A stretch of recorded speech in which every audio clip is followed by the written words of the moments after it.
Hi, my name is Ladonna Britt, and I'm in accounting class, and I'm doing a research presentation.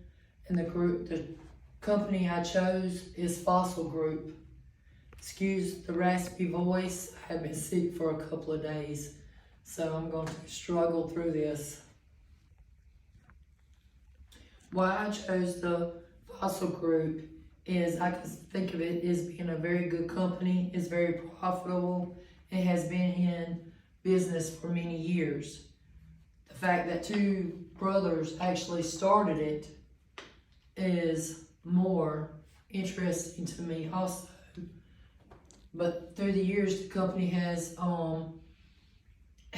gathered and made a great reputation and very profitable for itself. I myself actually support this company and have for many years because I am a very big fan of Michael Kors. A little history about the company. Costa Cortez has suggested an idea to his brother Tom about how the profit that could be made by importing retail goods from the Far East into America. The main focus was for the retro style fashion watches. They felt like that there was a big market for them here, and so they could make some good money. Together they founded Overseas Products International. Tom at the time had just graduated from Texas A&M University and was living in Dallas, Texas, while Costa was a purchasing executive at Sanger Harris Company. They had founded Overseas Products International in 1984, which they were importing a lot of high fashion watches from companies and selling them here in America. Well, after about 2 years of doing this, they decided that they wanted to start a different brand, and instead of importing them, they wanted to start making them. So they launched Fossil Watches. Don't you always wonder how people, businesses, and things get their name? Well, the history behind the name Fossil is the fact that it was a nickname for their father that he had that they called him all of their life. So they felt that was a good name out of respect to him, to pay tribute. Well, at the time they started doing this, they were buying watches from Hong Kong, from a watch company over there that in later years they actually ended up purchasing and now they own. And they were selling them here in America. Well, the people loved them. And so in 1987, they only made $2 million. But by 1990, they had made $32.5 million. So just in 3 years, they had transferred and made a huge profit on buying these watches from Hong Kong and selling them in America. So they decided it was time to reinvest and they wanted to take this further. And so at the time, that's when they bought the Hong Kong company. So they actually now were manufacturing their own watches. The three main axes that they decided would be very important when doing this was supply control, which, to elaborate a little bit on it, was to make sure that they had control of the supply that they were needing to make sure that to get their products out on time and to companies or boutiques and stores. The fashion brands was to make sure that they were making what people wanted to buy. They didn't make something that was just going to sit on the shelves. They wanted to make something that was going to be in high demand. Distribution was to be able to get it distributed and make sure everything was correct on it. So they had to make sure those three things were good to go. So in 1992, the brothers invested the money by purchasing, as I said, the Hong Kong plant, and then they renamed that plant the Fossil East.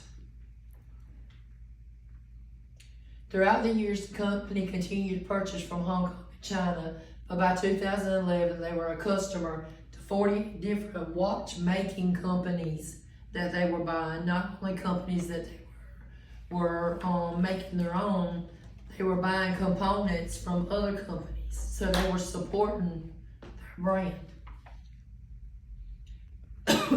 Excuse me. So also sells leather goods, which include pocketbooks, wallets, belts, sunglasses, perfume, and jewelry. A little info on the leather goods was watches was the main focus, and they accounted for 68.1% of sales.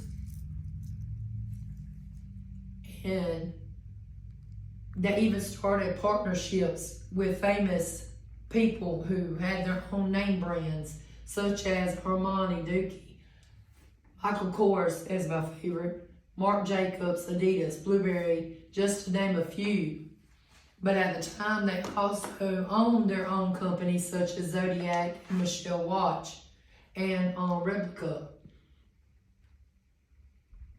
Fossil has creatively produced products displaying the following, which is a line that they call their superheroes, which was Superman, Wonder Woman. They even did watches with Elvis Presley on them, Star Wars, and they've made watches for different NFL teams. Now that Fossil has expanded, they also grew locations of production. Production now takes place in manufacturing companies all over the world. Their leather bags consist of leather, polyester, and brass. The leather is the exterior of the bags and some watch bands, and the polyester is the lining, the brass is the hardware they always use. Those bags are normally made in Switzerland and China. The company is looking to change the process of making their leather bags due to animal cruelty taking place. The leather comes from the hide of animals that a lot of people have criticized because they say that the animals are still alive, and due to if the heartbeat stops beating, that the skin begins to rot. I'm not a big fan of this after I have learned due to this research paper, and I don't feel like that. I do feel like it is animal cruelty with doing that, but that is my opinion. They have to do a lot to process the leather to be sold. So these are a few of different things that they do to get it done. High-end watches, they normally sell value between $750 up to $25,000. They're produced in Switzerland and Germany. An average quartz watch is $250 or lower. They are normally produced in Asia. The manufacturing cost is lower in other countries than in the U.S., which makes it higher revenue. That is why their headquarters is in Texas, but yet all their items are produced and manufactured overseas. Major competitors, Swatch Group, Gucci, and Tag Heuer. They sell high dollar watches also, and they also manufacture some of the same things that Fossil does.